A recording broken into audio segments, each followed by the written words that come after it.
Friend, আবারও চলে এসেছি ইংরেজিতে কথা বলার জন্য। যে 66টি রুলস রয়েছে তার মধ্যে আজকে কিন্তু পার্ট 5। আজ রুল নাম্বার 11 থেকে রুল নাম্বার 20 পর্যন্ত দেখানো হবে। ওকে, তো রুল নাম্বার 11-এ যেটা আছে, কোনো কিছুকে কারোর সাথে তুলনা করে বোঝানো হলে যে স্ট্রাকচার, সেটা হচ্ছে অ্যাজ প্লাস অ্যাডজেক্টিভ প্লাস আবারও অ্যাজ। তো দেখো এক্সাম্পল দেওয়া আছে, অ্যাজ ব্রাইট অ্যাজ ডে, দিনের মতো উজ্জ্বল। তাহলে উজ্জ্বলটা কিসের মতো? দিনের মতো। নেক্সট, অ্যাজ ব্ল্যাক অ্যাজ কোল, কয়লার মতো কালো। কালোটা কেমন? কয়লার মতো। অ্যাজ হার্ড অ্যাজ আয়রন, লোহার মতো শক্ত। অ্যাজ কোল্ড অ্যাজ আইস, বরফের মতো ঠান্ডা। অ্যাজ ব্রেভ অ্যাজ লায়ন, সিংহের মতো সাহসী। অ্যাজ স্ট্রং অ্যাজ টাইগার, বাঘের মতো শক্তিশালী। অ্যাজ ফোর অ্যাজ ফ্লাওয়ার, ফুলের মতো পবিত্র। অ্যাজ ক্লিন অ্যাজ ডে, দিনের মতো পরিষ্কার। রুল নাম্বার 12-এ দেখো structure, there is no difficulty in plus verb plus ING. Example, there is no difficulty in telling, কথা বলার কোনো সমস্যা নেই। There is no difficulty in searching, খোঁজার কোনো সমস্যা নেই। There is no difficulty in reserving, সংরক্ষণ করার কোনো সমস্যা নেই। বাকিগুলো দেখে নাও।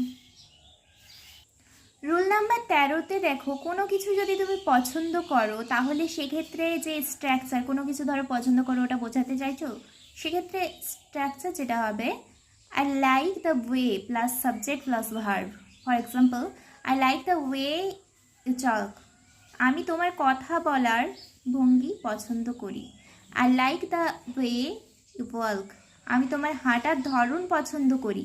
I like the way she write, তার লেখার ধরন আমার ভালো লাগে। I like the way he teach, তার শেখানোর ধরনটা আমার ভালো লাগে।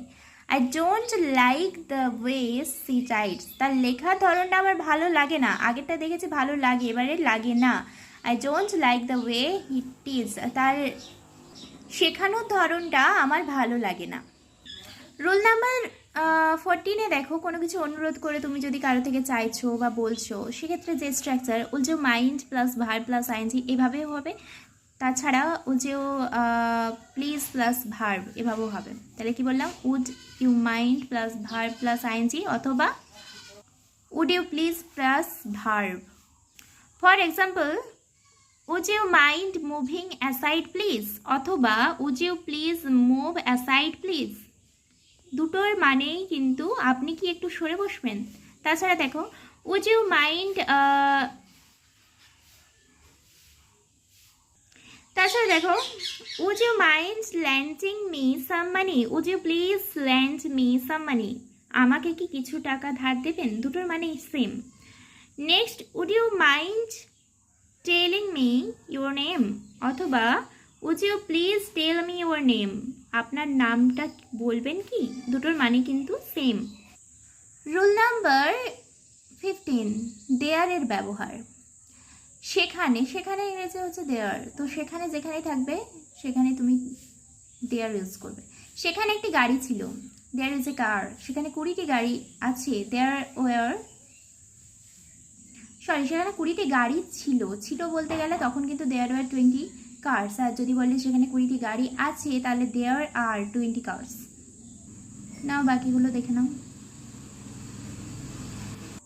রুল নাম্বার 16, সম্ভাবনা বেশি হলে উড ব্যবহার হয় আর কম হলে মে অথবা might. For example, I would go to Dhaka next month, আমি আগামী মাসে ঢাকা যেতে পারি।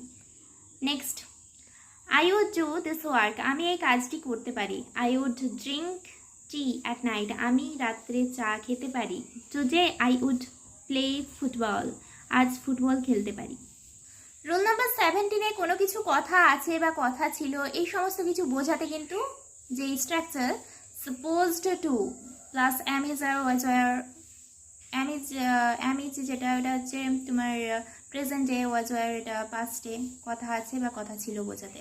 For example, I was supposed to go to Dhaka, আমি মানে আমার ঢাকা যাওয়ার কথা ছিল।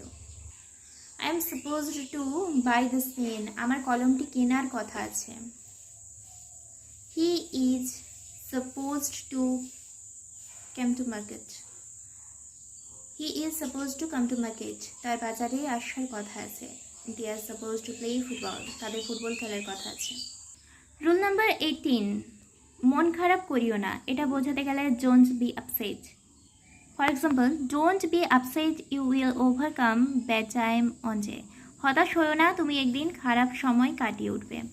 Next, don't be upset, you will shine in life. হতাশ হইও না, তোমার জীবন উজ্জ্বল হবে। Don't be upset, you will get a good job. হতাশ হইও না, তুমি একটি ভালো চাকরি পাবে অথবা হবে আর কি, তোমার একটা ভালো চাকরি হবে।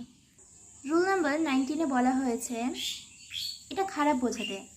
ইট ইজ স্ট্রাকচার কি? It is bad to plus verb. It is bad to say, এটা বলা খারাপ। It is bad to see, এটা দেখা খারাপ। It is bad to listen, এটা শোনা খারাপ।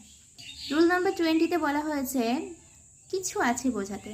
Something to plus verb, something to do, কিছু করা, মানে কোনো কিছু করার আছে। সামথিং টু সে, কিছু বলার আছে। সামথিং টু ইট, কিছু খাওয়ার আছে। তো আজকে এই পর্যন্ত।